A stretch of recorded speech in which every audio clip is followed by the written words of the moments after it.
حبايبي طلاب الثانويه العامه اخباركم ايه؟ ومعاكم فيديو جديد مع مستر محمد الجوهري في قناه ريزو بلوتون مهمه جدا.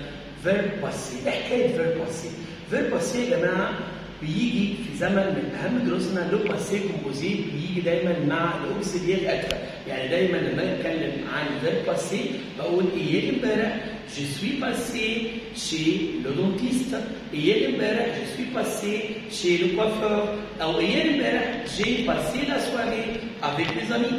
فيرب باسي يا جماعه بوشين، فيرب باسي بوشين، يعني ممكن يعيش مع فيرب اتر في الباسي كومبوزي وتقول hier je suis passé chez le dentiste. فهنا واخد الاوكسيليير المساعد اتر جاي بمعنى يمر على او يمر بيه، وبعرفه وجود حرف الجر بار او حرف الجر شيء، وممكن يجي بمعنى يقضي وقت او اجازه او سهر فيجي قبليه الاوكسيليير المساعد افوار زي المثال ده ايام جي باسي لا سواري افيك ميز امي، قضيت السهره مع اصحابي. لذلك فيرب باسي ده بنقول عليه فيرب بوشين، بيعيش مع اتر ويعيش مع افوار في زمن الباسي كومبوزي، وعشان كده هنقول من كتر الناس اللي بتوش وحشونا الناس اللي بوشين مع فيرب باسي.